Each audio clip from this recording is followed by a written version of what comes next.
Buen día a todos. Aquí Ana Cohen, inaugurando esta nueva serie de House View Globales versión 2025. Son las 10:02 de la mañana del jueves 16 de enero de 2025 y me complace, como siempre, incorporar a esta charla o entrevistar en esta charla a nuestro jefe de estrategia, Martín Polo, para mirar un poco los mercados globales después de una corrección del rally global que tuvimos, o por lo menos americano, que tuvimos en 2024. Los últimos días de diciembre los mercados en Estados Unidos fueron aflojando. Se hablaba de que por segunda vez en la historia de los últimos 50 años no existió el Santa Claus Rally, que son los días previos a Navidad y Año Nuevo, que en general el mercado se pone a celebrar, y este año no ocurrió eso. Nadie puede pretender que el mercado subiera o siguiera subiendo después del rally que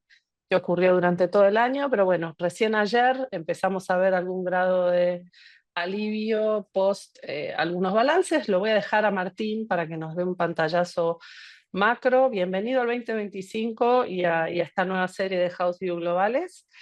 Te paso la pelota para que arranquemos un poco más desde lo genérico, desde lo macro, y volquemos todo eso a lo que pensamos de los mercados en Cohen.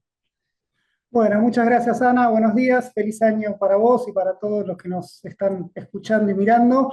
Como vos bien decís, Ana, nos tomamos una pausa en diciembre. Habíamos tenido el último House View con un muy buen dinamismo de los mercados, récord tras récord que venían soportando. Y en diciembre vino no un balde de agua fría, pero sí cierta pausa en ese rally. Empezaron a haber cada vez más dudas y temores sobre lo que va a venir para Estados Unidos a partir del próximo lunes, ¿no? Que cuando asuma la segunda presidencia Donald Trump. Así que en ese contexto, mientras tanto, tuvimos que la economía siguió funcionando, tuvimos datos de actividad muy buenos, tuvimos datos de inflación que salieron ayer y lo vamos a comentar, no tan buenos, pero el mercado le hizo una lectura contemplativa y por eso lo festejó.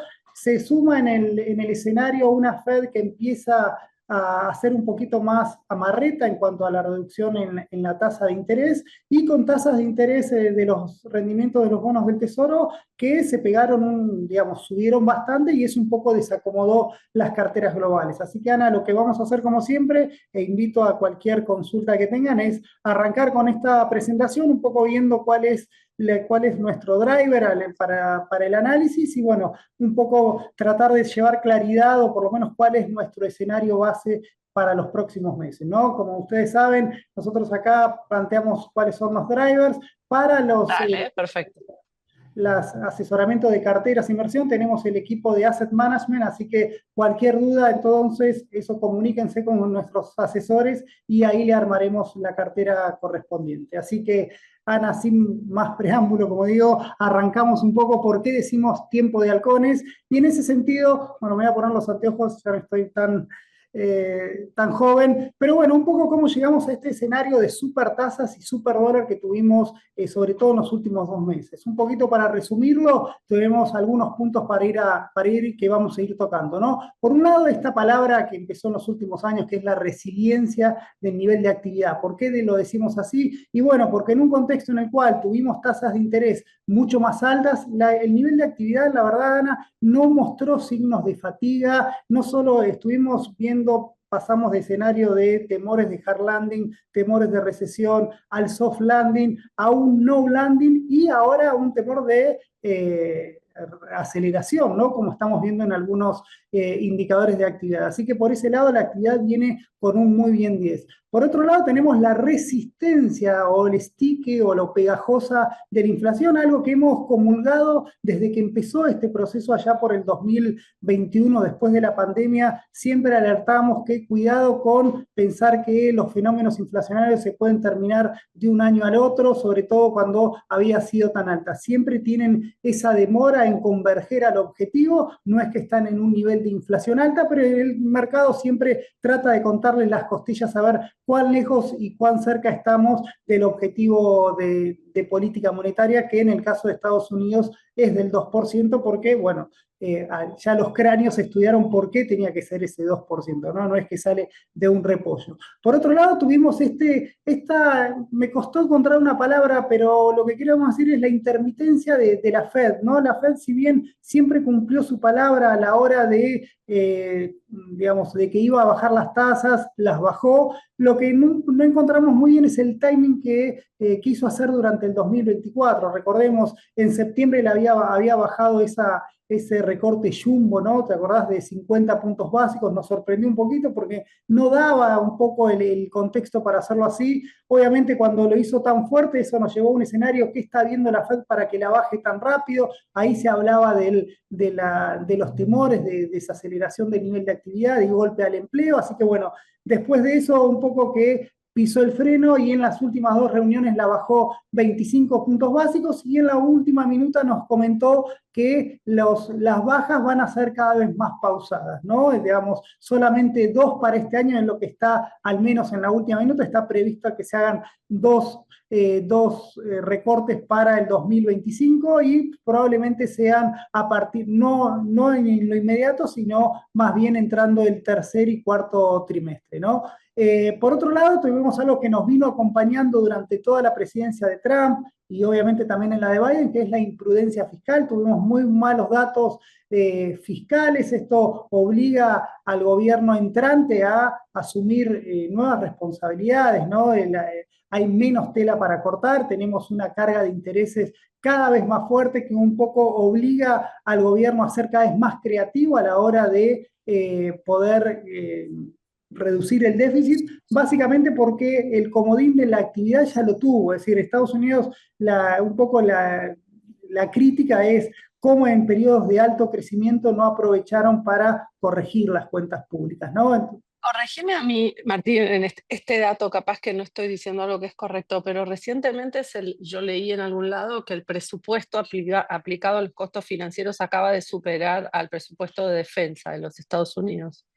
No Sí, sé más si leíste algo así. sí, está casi, ahora lo vamos a mostrar. Por ahora es el tercero, están ahí pan y Ah, pan. ok. Lo que pasa es que, bueno, lo que pasó con la carga de intereses, que la carga de intereses se lleva la peor parte, porque tiene aumento de tasa y aumento de la deuda, y el déficit sigue creciendo. Entonces, Correcto. es lo que lo complica, ¿no?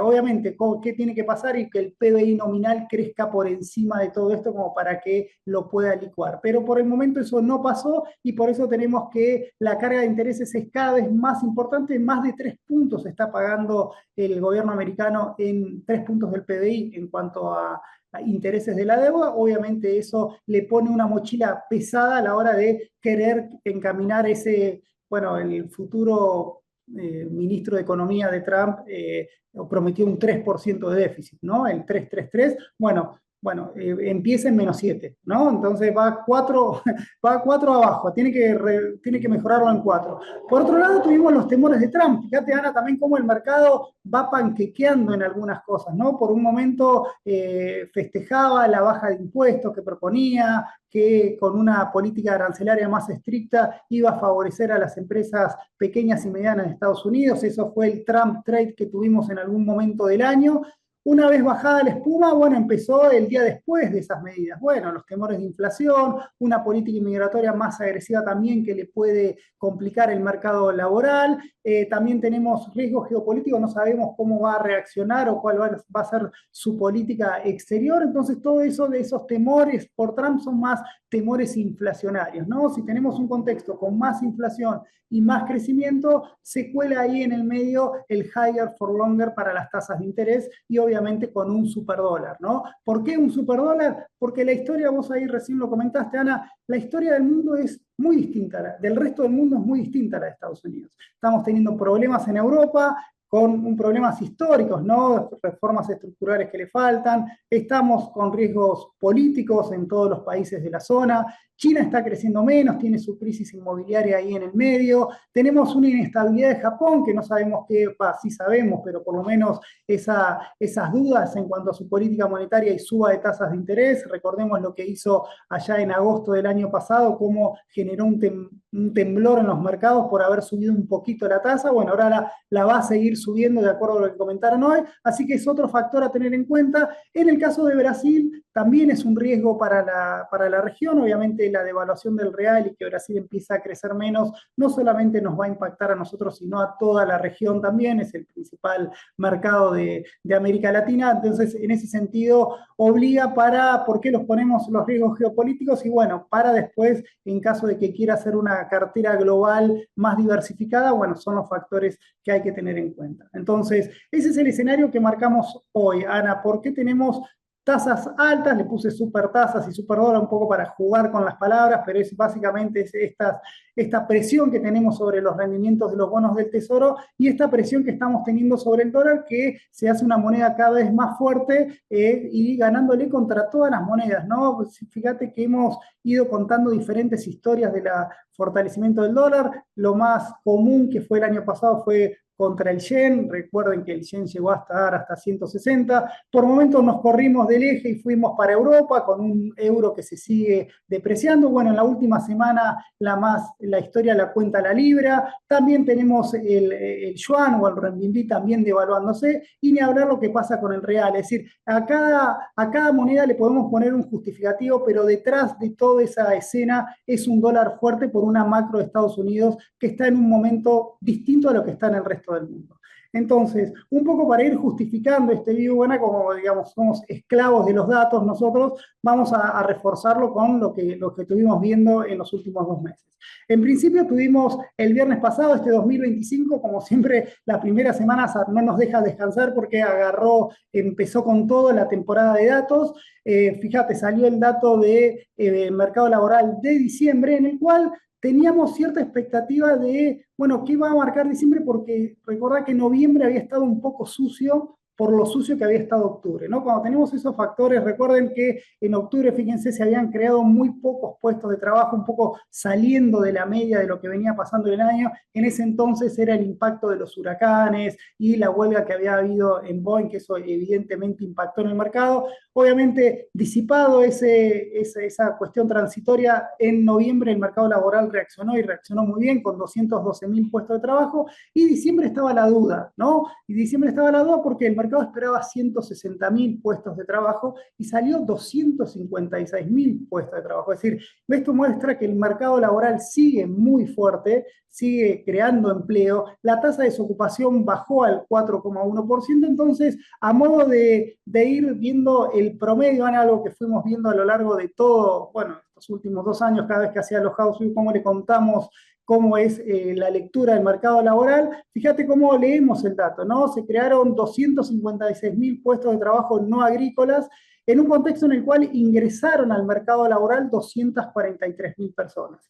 Tuvimos acá también que el empleo agrícola, o si quieren el empleo no, lo que las estadísticas marcan como residual, que generó 222.000 puestos de trabajo, y por eso tuvimos que la tasa es que hubo 235.000 personas menos desocupadas. Por eso es que cayó la tasa de desocupación. Salimos del margen y vamos a ver la película, ¿qué está pasando en Estados Unidos? Bueno, Estados Unidos más o menos por mes crea casi 190.000 puestos de trabajo que le alcanza para abastecer esta demanda que le puede venir de la gente que va ingresando a ese mercado laboral, ¿no? Entonces eso es lo que le permite tener la tasa de desempleo bajo control. Subió un poquito porque acá tenemos este lastre de empleo agrícola, como te dijo, el empleo residual que viene en caída, es sumamente volátil, el mercado mucho no lo ve, pero es un poco para explicar por qué la tasa de desocupación me subió, perdón, en un contexto en el cual la creación de empleo agrícola se mantuvo muy dinámica. Pero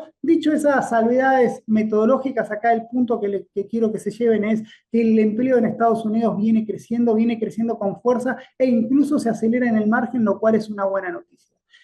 Una buena Perdón, noticia, sí. agrego, interrumpo un pequeño dato. Igual vas a seguir claramente con el tema de laboral, pero básicamente lo que el mercado está leyendo y viendo es cuáles van a ser las políticas migratorias de Trump, porque eso sí podría afectar no solo desde de la cuestión del desempleo, sino lo inflacionario que repercute, ¿no?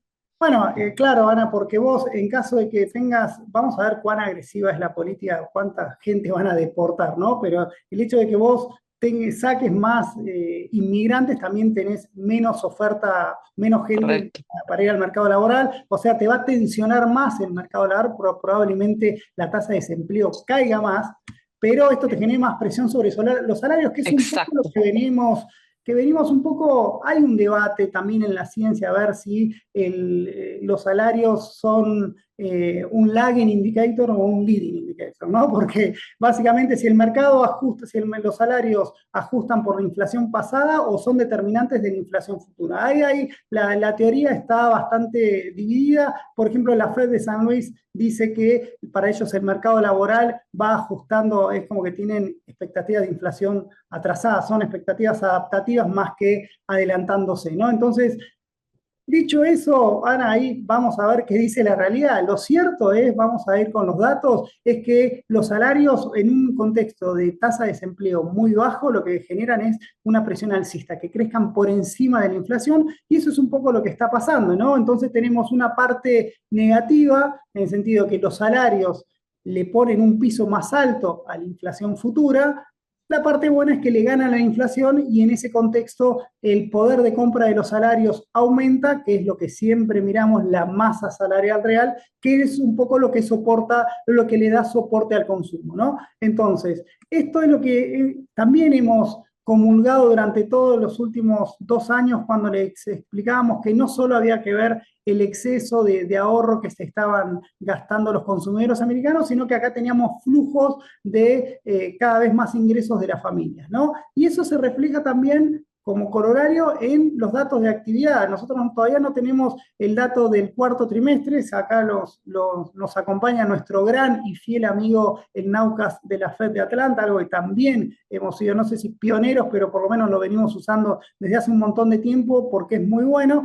Más o menos estamos esperando que el cuarto trimestre cierre con un crecimiento del 2,7%, y si en caso de cumplirse todo ese escenario, ¿cómo cerraría el 2024? Bueno, con una tasa de crecimiento, Ana, en torno al 2,8%. Recuerden que el mercado pasó de 0 a 1 y recién hasta a mitad del año pasado se empezó a relajar, que iba a crecer al 2, por arriba del 2, incluso le dicen todavía del 2,5. O sea, el mercado siempre fue mucho más pesimista del nivel de actividad, es decir, veían otro modelo, ¿no? Otro modelo que en el cual creían que el consumo iba a derrapar o iba a aflojar. En este caso, como podemos ver en los datos, Ana, vemos que este crecimiento que tuvimos del 2,8% el año pasado, que fue prácticamente igual a lo que fue los 2 años anteriores, tenemos las dos, lo más importante que puede tener el PBI de cada país para mostrar crecimiento, que es que el consumo y la inversión, o sea, la absorción doméstica siga creciendo. Fíjate cómo el consumo se mantuvo recontra estable o el crecimiento se mantuvo estable,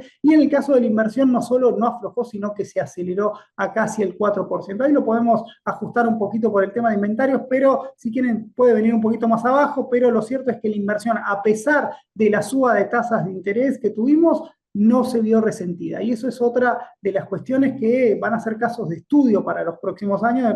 ¿Cómo puede ser que, habiendo aumentado la tasa de interés del 0,25 al 5,5, la inversión no haya aflojado? Bueno, acá tenemos un montón de factores. En otros house view lo hemos comentado, cómo la inversión en tecnología y demás le han compensado la caída en la inversión residencial, ¿no? Pero conceptualmente, Ana, lo que les quiero marcar es cómo este crecimiento del nivel de actividad que tuvimos en 2024 fue sólido por los componentes que lo generaron, ¿no? Y por la dinámica que están teniendo esos componentes.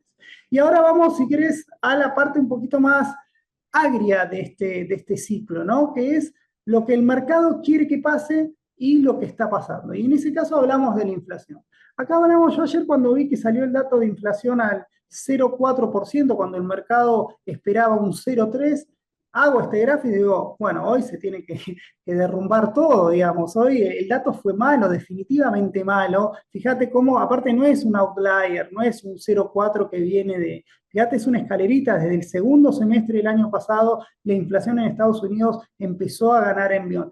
Tampoco estoy diciendo que con esto, fíjate, el 0,4 anualizado tampoco es que te da una tasa muy alta. Lo que sí quiero marcar es la dinámica, porque esto te aleja del objetivo de la Fed, que es que la inflación, el mercado creía que esto iba a ser un camino lineal, inequívoco, hasta el 2%. Bueno, ya en octubre, esto que fue en octubre, se empezaron a dar cuenta que, bueno, no era tan fácil, empezaba a remontar, porque acá siempre insistimos, no hay que ver solamente el interanual, hay que ver la interanual y la mensual, porque nos perdemos un montón de información que pasa en el medio. ¿Por qué dio 0,4 un poquito más arriba que lo que había dado en noviembre? Bueno, así es cierto que tuvimos un componente fundamental que fue los precios de la energía y el precio de transporte que se aceleraron, ¿no? Respecto a lo que venía haciendo noviembre. El resto de los componentes, creo que acá es donde festejó el mercado, mostraron cierta distensión, pero tampoco para el optimismo, ¿no? ¿Dónde estuvo el optimismo del mercado? Y bueno, en haber mostrado que la core, que se esperaban 0,3, dio 0,2, la interanual quedó ahí en 3,2%, me parece un poco tirado de los pelos ese optimismo. Hubo un afloje en la core, pero tampoco es que con eso la Fed puede estar tranquila y salir a festejar de que va a bajar la tasa de interés mucho más. Por lo menos eso es lo que me da la sensación. Cuando vemos este cuadro que mostramos siempre, ¿no? Ver el margen contra la película, ¿no? Y fíjate, el IPC general, si nosotros anualizamos lo que dio en diciembre, la inflación está corriendo al 4,8%. Como siempre tenemos ruido, siempre sugerimos hacer el promedio móvil de 3 meses para evitar los ruidos. Sigue siendo un número alto, 3,9%, y la interanual terminó en 2,9%, como siempre. ¿Qué quiere decir esto, Ana? Bueno, que en el margen la inflación se está acelerando. Lo quieren ver por la core, pasa lo mismo. Lo que pasa es que diciembre no favoreció. Fíjate, si el 0,23 que dio en diciembre lo anualizamos, quiere decir que la inflación está creciendo al 2,7%. Vemos los últimos 3 meses para ver si hubo ruidos acá, a cuánto está navegando, al 3,3%. ¿Cómo está la interanual? Al 3,2%. Bueno, ¿qué quiere decir esto? Que hay una leve aceleración en la inflación core. Lo mismo pueden ser, viste que el mercado también usa lo que le conviene, le sacan vivienda, nacen esos enjuagues metodológicos, pero bueno, si le sacamos vivienda, la mala noticia que tengo para darles también se aceleró en los últimos 3 meses, 2,7 en promedio de los últimos 3 meses contra 2,1% que subieron en los últimos 12 meses. ¿Dónde está la madre del borrego acá? ¿Por qué la inflación tarda en bajar? Y bueno, porque tenemos la dinámica de los servicios que siguen muy demorados. Fíjense, como pasa en Argentina, ¿no? Hoy lo hablamos en el morning y bueno, para el mercado local lo estamos viendo, ¿no? Como la inflación en servicios siempre tarda más en converger. En el caso de Estados Unidos es más importante porque tenemos deflación en bienes y es lo que impide, digamos, es lo que está ayudando a que la inflación incluso no supere el 3%, ¿no? La inflación de servicios está viajando al 3,6% anualizado, un poquito menos acá, acá si quieren sí les doy la derecha en que la inflación en servicios se viene desacelerando, pero bueno, el índice de precios siempre, si contamos uno, tenemos que contar todos también, porque es cierto, está bien, me aflojó servicio, pero cuidado que viene, me vuelve a acelerar. Entonces, por eso el IPC es una buena medida para ver la inflación. A veces uno quiere la obsesión de descarnar, hacerlo de todo con el índice, y en definitiva el índice general, por las ponderaciones que tiene, es un buen indicador y es lo que no nos va a dejar a pata a la hora de marcar el ciclo de la inflación. Como conclusión, Ana, a mí me parece que todavía la inflación, si bien está bajo control, e incluso el indicador de la Fed que usa el PCE, que tiene mayor componente de bienes que de servicios, le puede dar algo mejor. La inflación en Estados Unidos sigue mostrando ese sticky o esa resistencia a converger al 2%. Con esto no queremos decir que se va a ir al 4% en 2025, pero sí le pone cierta disciplina a lo que puede hacer la Fed en las próximas reuniones, básicamente porque pensaban que del otro lado del mostrador tenés una actividad con signos de recalentamiento, ¿no? Entonces, si a esa actividad de recalentamiento con una inflación que ya viene un poco tensionada, bueno, le estás tirando un poco de nafta al fuego, ¿no? Y esa nafta al fuego hoy también es Trump, ¿no? En cuanto a su política de aranceles, ¿no? Porque no es que para mí el mercado empieza a ver los temores de Trump por los aranceles y las políticas inmigratorias. Lo que genera esa hipótesis es que le pone más condimento a este contexto. Digamos, acá Trump no tiene nada que ver. digamos. Así que eso es un poco el riesgo que está viendo el mercado, que no se le dispare, que la Fed no le pifie en el time, ¿no? La otra mala noticia que tuvimos, bueno, no es la otra mala noticia, otra noticia que tuvimos fue también en los datos fiscales. Se conocieron el lunes, Ana, y acá también, nuevamente, qué incómodo es la política fiscal en Estados Unidos, si bien tienen financiamiento, todas las bondades que tienen. Bueno, 2024 tuvo un déficit fiscal, si bien el primario estuvo básicamente igual, si quieren acá la parte buena para Biden, es decir, mira, agarré más o menos el mismo déficit primario que heredé, ¿no? Entonces, el problema que tuvo él fue la carga de intereses. Ok, bueno, ponele. Acá el tema es que no aprovecharon el crecimiento económico para ganar en recaudación. Siempre estuvo muy estancado eso, en tanto que la dinámica del gasto primario aún más allá de esa estabilidad que tuvo, bueno, siguió creciendo y eso es lo que le permitió que hoy se dan vuelta los americanos y ven, che, qué resultado fiscal tenemos en 2024, fue 7%. Acá, para el detallista de los datos y que no me salten a la yugular, esto no es año fiscal, sino es año calendario. Recuerden, el año fiscal de Estados Unidos va de octubre a septiembre del año siguiente, ¿no? Así que ya con los datos ya estamos en año fiscal 2025, tenemos de octubre a diciembre, y las noticias que tengo no son buenas, ¿no? Porque el gasto subió un 10% y los ingresos cayeron un 2%. El resultado primario en los primeros 3 meses de este resultado, de este ejercicio fiscal 2025, prácticamente aumentó un 50%. O sea, para 2024, Trump o Bessent van a tener que hacer muy buena letra para que estos números no se les empiojen un poquito más, ¿no? ¿Y cuál es el problema? Ahí me lo comentabas, Ana, en cuanto al si los intereses, cuán pesados son. Bueno, acá no me gusta hacer copy-paste de algunos gráficos, pero lo tenía mucho más a mano. Fíjate acá el ejercicio fiscal 2024, estos son los datos oficiales, un déficit de 1,8 trillones de ellos, o 1.800 billones de dólares. ¿Cuánto me implicó el pago de intereses? Bueno, casi un trillón, ¿no? 882 billones de dólares es lo que pagaron por intereses, casi lo mismo de lo que pagan en salud, más de lo que pagan en el programa Medicare, y bueno, y también, ahí vos me lo comentabas, en Defensa Nacional, Ana, fíjate, lo superó. Están todos ahí pegaditos, pero bueno, este muertito que tienen acá, bueno, es algo que antes era mucho más relajado. Fíjate cómo es el pago de intereses, hoy me lleva casi una quinta parte de los ingresos, cuando a principios de la pandemia, si quieren, era apenas no llegaba al 10%, ¿no? Casi que se duplicó. Lo quieren ver en porcentaje del gasto y bueno, subió al 13% del gasto cuando venía siendo casi del 8%, ¿no? Entonces, ahí es este lastre que tiene las cuentas públicas en Estados Unidos, considerando que esto no se puede bajar rápido, porque no pueden bajar la tasa de interés a cero y tampoco van a bajar la deuda, no van a hacer un recorte de la deuda, ¿no? Con esto va a haber que convivir, y acá está lo que ellos miran siempre, que es, bueno, ¿cuál es la deuda de Estados Unidos? Ya está en los 36, bueno, le dejo a ustedes la unidad de medida que quieran, pero es casi más de un PBI de deuda tienen, que más allá del nivel o de lo que pese en el Producto Bruto de Estados Unidos, lo cierto es que se ha aumentado mucho, ¿no? Y ahí tiene una tendencia peligrosa, que es lo que, bueno, el mercado en algún momento va a tener que empezar a ver con un poquito más de dientes apretados. Creo que ya los está apretando esos dientes, así que, bueno, ese contexto es el que va a tener que convivir.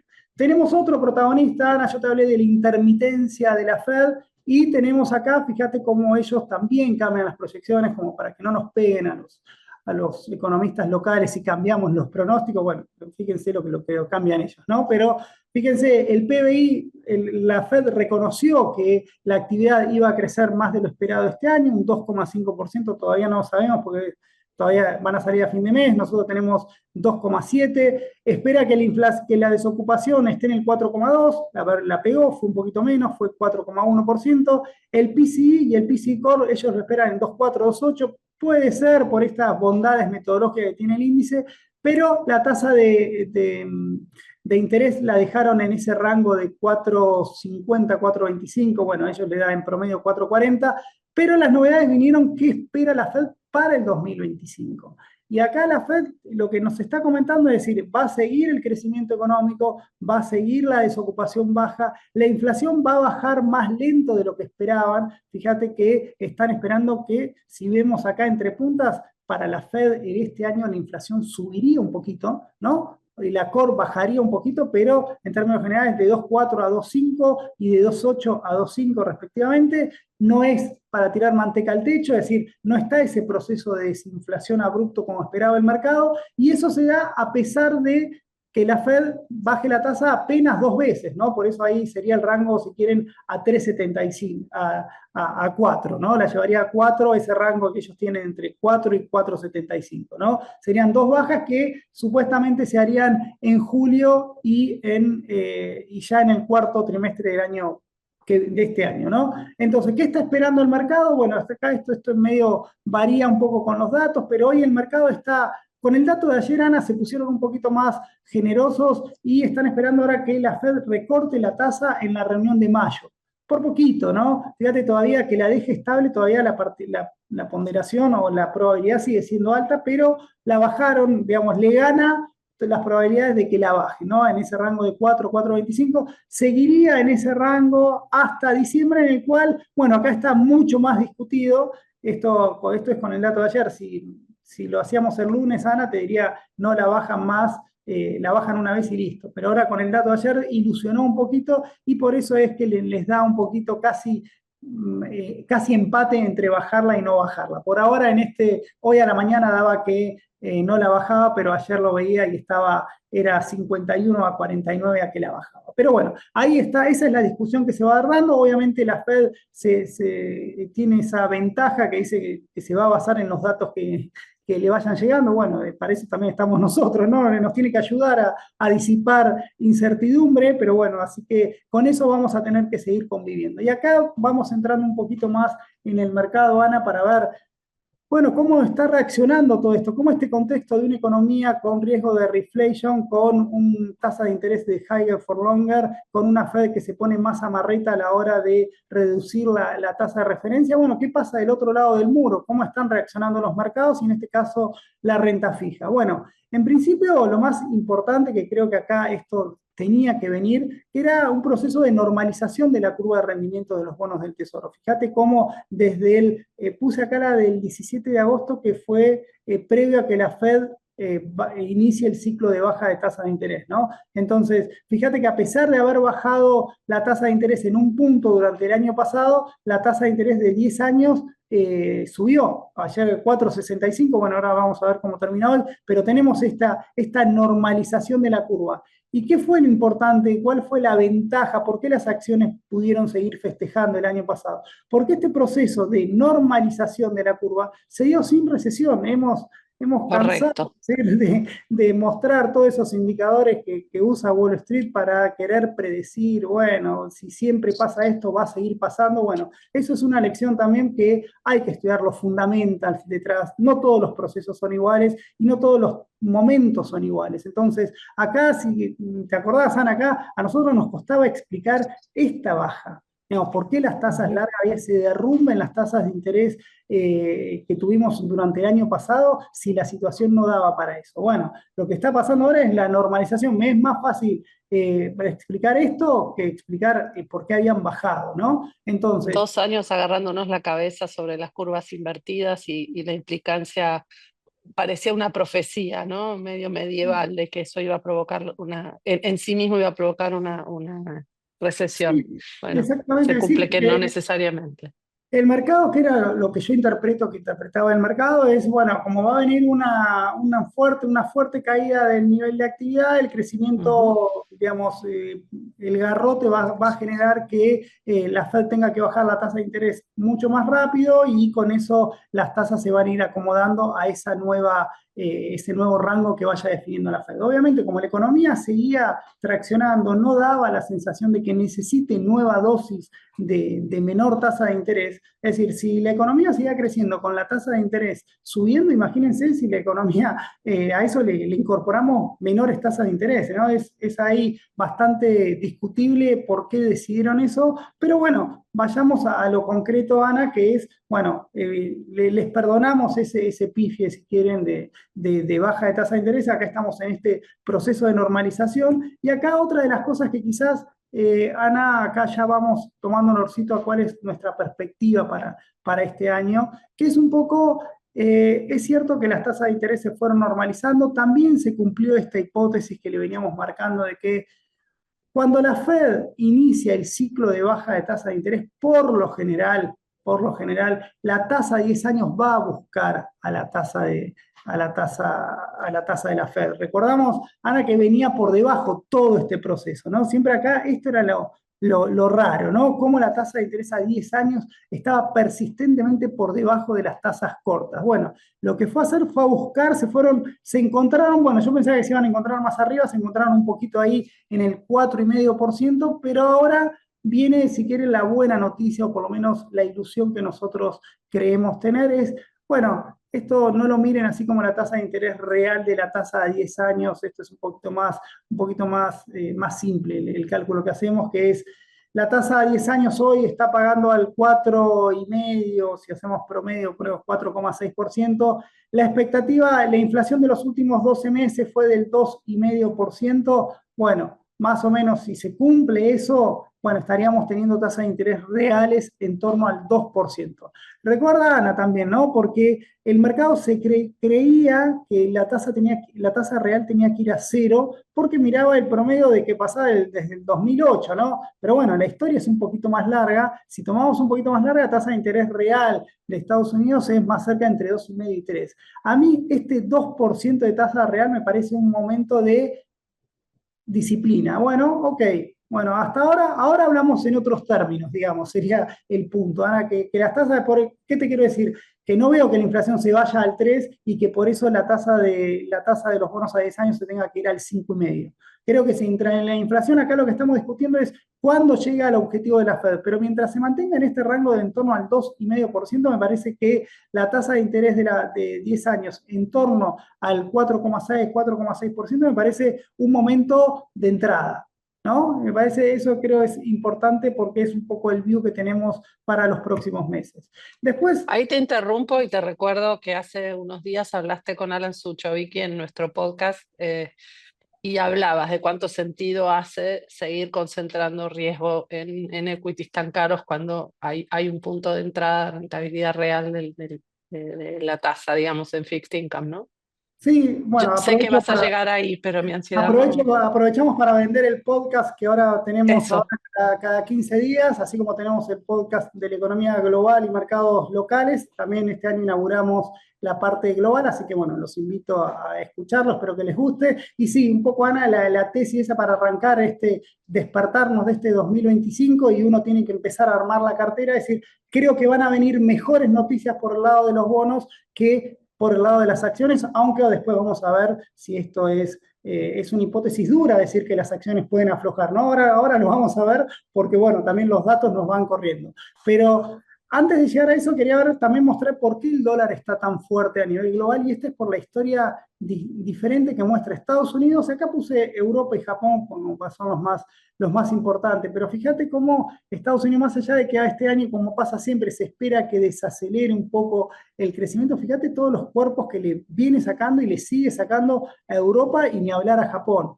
También fíjate cómo la inflación en Estados Unidos está un poquito más resistente a lo que está en Europa, bueno, ni hablar en Japón, y cómo esto le permite al banco, y esto hace que, por ejemplo, el mercado vea que la Fed va a ser más amarreta a la hora de bajar la tasa que lo que lo haga el Banco Central Europeo, ¿no? Porque Europa está en una situación mucho más cómoda para la política monetaria, porque tiene una inflación que, si bien en diciembre repuntó un poquito, sigue estando en el rango de objetivo de política monetaria, y tiene una economía con un crecimiento muy pobre, muy languideciente, si quieren. De hecho, ayer se conoció que Alemania también tuvo caída o creció muy poco, tuvo un estancamiento en 2024, o sea, fíjense que si Alemania está floja, bueno, el resto de Europa tiene que andar muy bien para compensar eso, pero bueno, que Alemania ande mal es un llamado de atención para toda la región, ¿no? Porque es el principal motor. Pero bueno, eso es lo que permite, o esa visión que tenemos, que el Banco Central Europeo puede seguir teniendo una política monetaria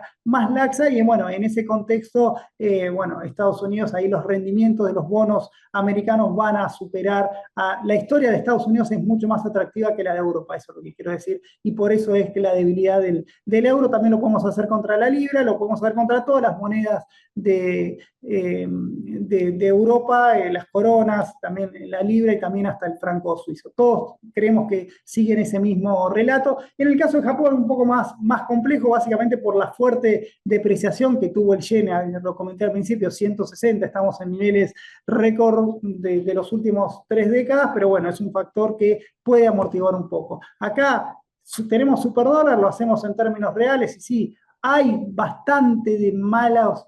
Es decir, siempre van a decir, bueno, ¿qué está evaluando el mercado? ¿Se va que el mercado está incorporando muchas malas noticias o le está poniendo muchas fichas a Estados Unidos, por eso el dólar tendería a bajar? Porque ya está en niveles récord. Hasta esto, si quieren, me abstraigo de lo fundamental, ¿no? Es como si uno mira este gráfico, bueno, en algún momento tiene que aflojar, ¿no? ¿Y por dónde va a venir ese aflojo? Entonces, por el momento nos quedamos en que el dólar está en un contexto muy fuerte, difícilmente, es decir, vamos a tener que convivir, porque en caso de que ajuste, Ana, yo lo que quiero decir es que cuanto mucho se estabilice, pero no se va a venir a 81, 64 como teníamos en julio, vamos a tener que convivir con este dólar alto. Y ya que hablamos de eso, hablamos un poquito de Trump. Yo acá le tomo prestado a The Economist algunas cosas que me parecen interesantes Qué buen cuadro, perdón, comentario para aparte, ver pero qué buen cuadro. cuáles son los países en toda esta maraña que hace Trump con todos, que a todos les va a pegar un poquito. Bueno, cuáles son los países más golpeados en este sentido. Lo digo más para el que tiene alguna cartera diversificada o que quiere una diversificación geográfica. Bueno, tener en cuenta que esto seguramente le va a pegar a la macro de estos países o a la volatilidad que le pueda generar. Obviamente el principal complicado en esta historia de la segunda presidencia de Trump, si es lo que dice con las medidas que va a tomar, suponiendo que las va a hacer, bueno, México se lleva la peor parte, pero cuidado que también tenemos a Alemania que se lleva o es el tercero. ¿Por qué? Y bueno, lo complica mucho las barreras arancelarias que le está proponiendo, que estaría haciendo Estados Unidos para con Europa, que los complica mucho. Eso también es una parte de la debilidad europea. Por si no tenían problemas internos, le aparece Trump con sus barreras arancelarias. China, que parece ser digamos, el más complicado, bueno, está ahí como que a todos. Es decir, lo que quiero mostrar con esto, Ana, es, bueno, cuidado que Trump no es solamente contra China, es contra todo el mundo. Entonces es un factor de volatilidad que vamos a tener que seguir muy de cerca. Mi sensación, esto es una sensación o un deseo, es que mucho de lo que está proponiendo Trump es más para la tribuna, si me permiten la exageración, pero es más como sentar las bases para una negociación más con mayor poder de negociación. Vamos a ver, ojalá, porque digamos, si vamos a como que sería retroceder en el tiempo en medidas que ya se saben que no son buenas para el crecimiento de largo plazo, aumentar los aranceles y políticas mucho más restrictivas en materia de inmigración. Obviamente hay matices para hacer, pero cuanto más libre la economía, se supone que mejor va a andar, y en este sentido estaríamos yendo en las condiciones, en la dirección opuesta. Veremos ahí dónde va, a dónde termina, lo pongo ahí como un factor de riesgo a tener en cuenta. Esto ya lo vimos en el último House View, Ana, pero simplemente para marcar que cuidado con pensar que los procesos son lineales. Cada vez que, bueno, viene Trump, va a hacer lo mismo que hizo en la primera presidencia. No, cuidado, porque las condiciones son distintas. ¿En qué son distintas? Que agarra una economía que ya crece mucho, con una inflación que mucho más alta, con un resultado fiscal mucho más frágil, con una deuda pública mucho más alta y con un dólar mucho más apreciado, ¿no? Entonces, acá es como que no sé si Trump va a poder hacer lo que él quiere hacer, sino como que las condiciones iniciales lo van a disciplinar. Vamos a ver, pero por eso no veo que haya espacio para hacer locuras. ¿no? Si me permiten esa exageración. Y vamos a entrar Comentario igual. adicional, parece además con las designaciones que ya se saben o que ya predijo o anticipó, pareciera que hay como una mirada mucho más pragmática de la administración Trump 2.0 respecto de otros perfiles, más allá de la cuestión mediática de Elon Musk, etcétera. Los otros perfiles son perfiles conservadores en el sentido que no son disruptivos. Así que bueno, eso Sí, es buena señal. en ese sentido, Ana, bueno, la designación de Bessent como secretario del Tesoro, es decir, se supone que no se suicida, ¿no? Él, por lo menos en la primera declaración fue en línea decir, tenemos que bajar el déficit fiscal, bueno, y lo vamos a bajar al 3%.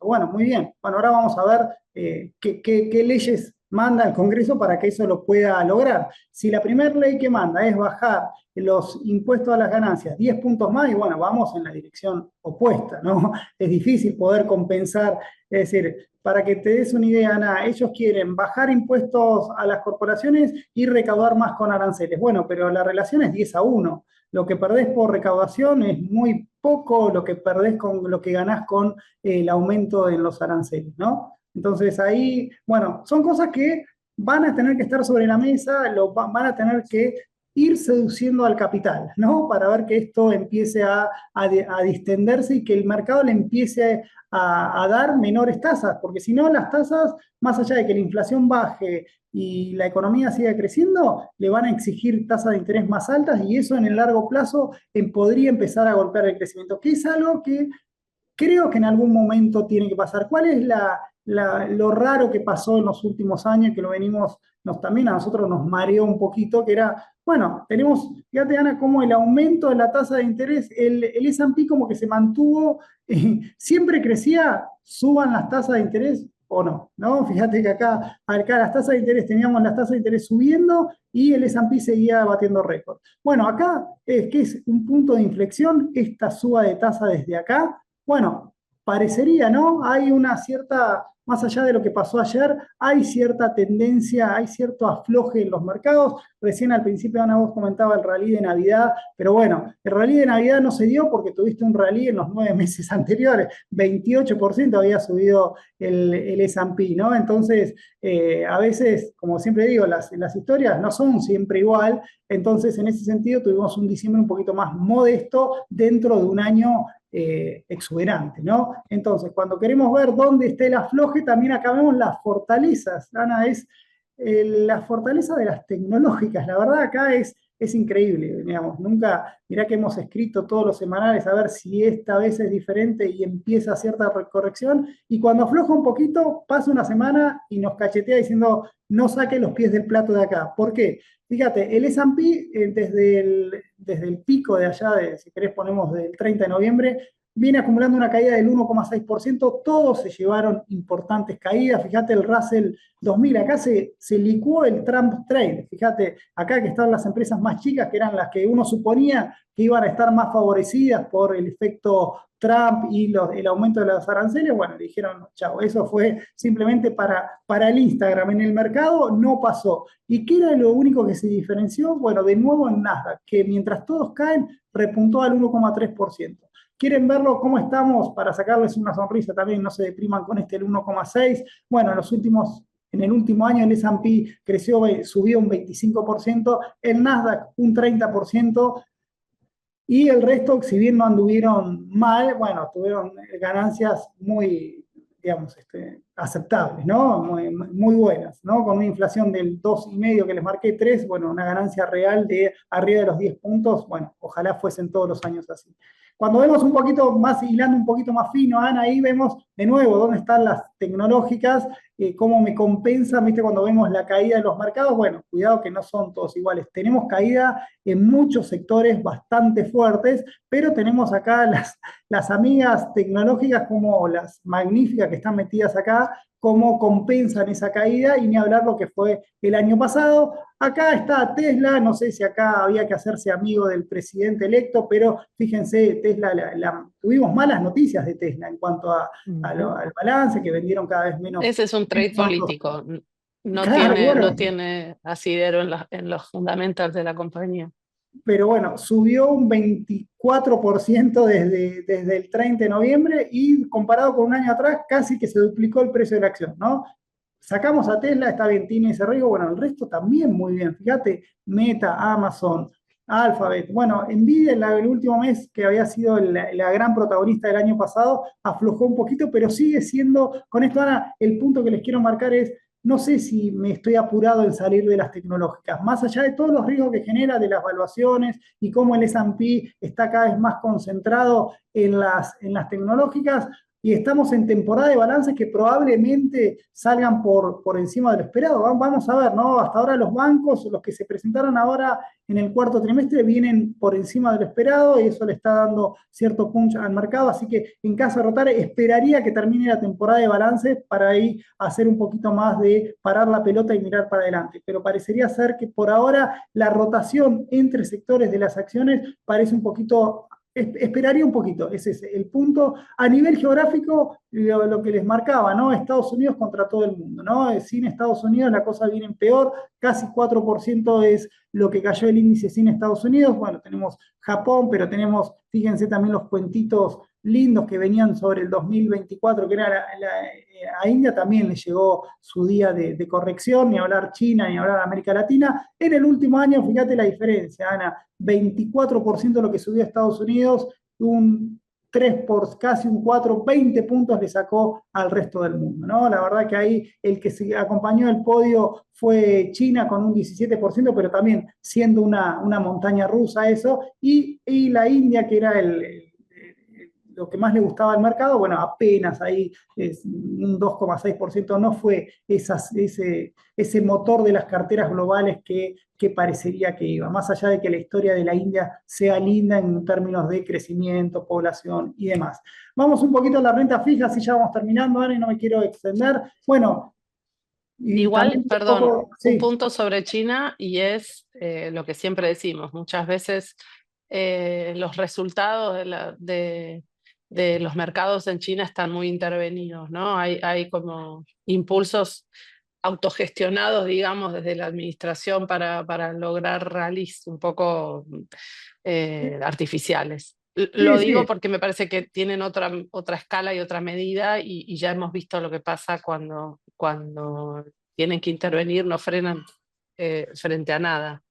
Sí, es Digo, una papa caliente, digamos. Uno tiene que, correcto. el que está en China tiene que aceptar volatilidad. No piense que va a ser un camino de tranquilidad. Se va a despertar un día y decir que cae en un 20% y a la semana después capaz que sube un 30%. Eso es algo extremadamente volátil, por eso hay que tener paciencia china para ir o templanza china como para invertir en este mercado. Pero en términos de evaluaciones, nosotros esta semana sacamos una recomendación de inversión para el que le guste decir, una cosa es que está en precios, Ana, y también cuando uno mira los ratios, es decir, da esa sensación de que estaría bueno empezar a diversificar un poquito más la cartera geográficamente, dado este diferencial que le sacó Estados Unidos al resto. Y quizás la historia del resto del mundo puede ser un poquito más, pueda tener en el margen mejores noticias de las que aporte Estados Unidos. Así que como que es un buen momento en el caso de América Latina, también puede ser un buen momento como para empezar a ver valuaciones baratas.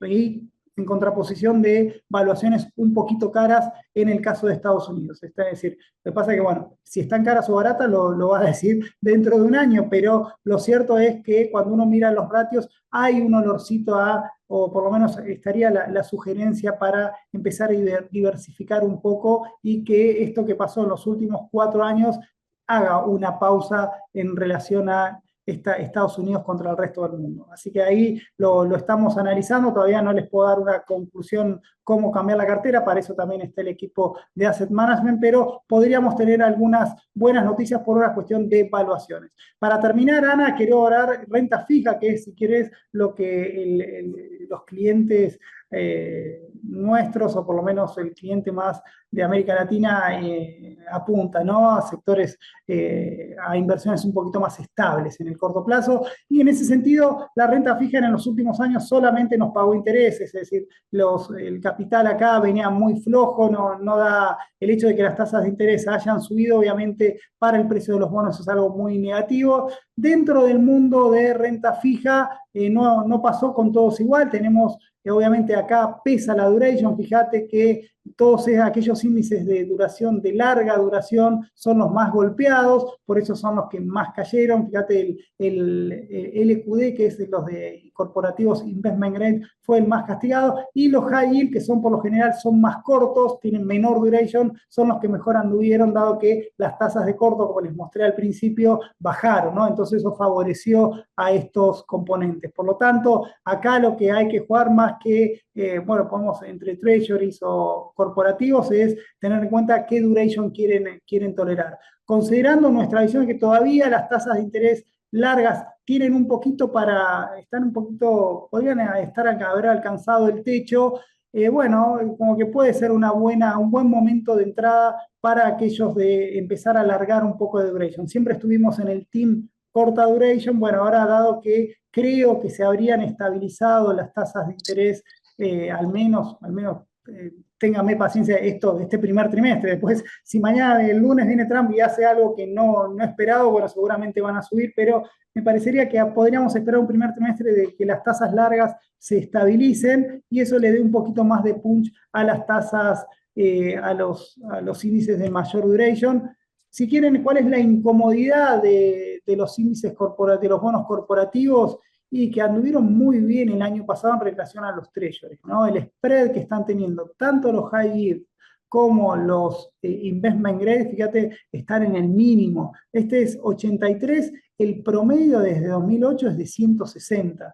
El de high yield está en 272, el promedio desde 2008 es de 500 puntos, es decir, está a la mitad de su promedio histórico. Hay una valuación muy barata, fíjate que no reaccionaron a la suba de tasas, ¿no? El spread siguió bajando, y eso también es una sensación no por fundamental, sino también por una cuestión que están demasiado caros o demasiado disociados con los bonos del tesoro, que quizás también acá hay que manejarse un poquito con cuidado, o por lo menos ver que el rally puede venir un poquito más por el lado de los bonos del tesoro, si es que se recuperan, que por los corporativos, que me parece que están un poco caros, más allá de que los balances siguen muy bien y seguramente con el andar de la economía bien, los riesgos de default son bajos. Es decir, no es que lo estoy planteando por una cuestión de que pueden tener un martes 13, pero sí una cuestión más relativa de quizás los bonos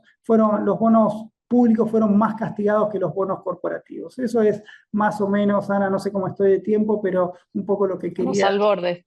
ir comentándoles. Estamos al borde porque te interrumpí poco, así que bien, hiciste todo genialmente eficiente.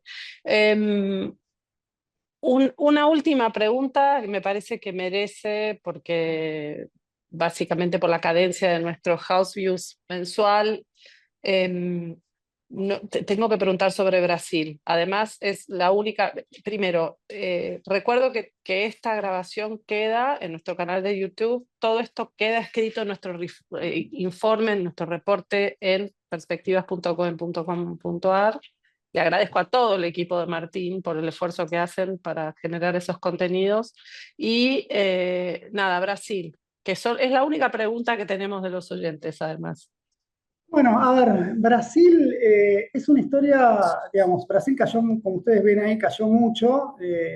Digamos, a mí timing no sé cuándo es para entrar, tampoco creo que todavía la historia de Brasil es una papa caliente todavía. No resolvió nada, digamos, de los problemas que le planteó el mercado a Lula en el último mes, no se resolvió nada, simplemente hubo cierta distensión y confían que el Banco Central eleve mucho las tasas de interés, ¿no? Entonces, por ese lado podemos tener cierta estabilidad del real, que de hecho ya está en 6, no se fue a 7, pero se va a venir, digamos, el hecho de que estén subiendo la tasa de interés y eso fomente el carry trade para la moneda brasileña. Todavía la historia de Brasil es complicada. Tienen un resultado fiscal difícil de mejorar, tiene una economía que seguramente va a entrar va a desacelerar el nivel de actividad, incluso roguemos que no tengan sequía, aunque no sería bueno para los precios de la soja, ¿no? Para nosotros, pero digamos, que Brasil puede tener caída de nivel de actividad, así que el que quiere entrar a Brasil es más un movimiento táctico de pensar que se abarató mucho. Hay empresas, bueno, es Brasil, digamos, no va a desaparecer, y hay empresas muy sólidas, multinacionales ahí que también tienen valuaciones muy,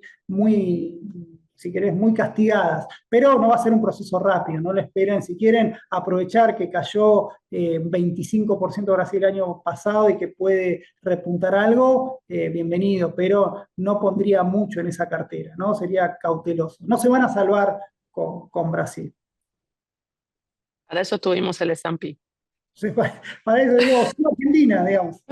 Y Argentina, obviamente.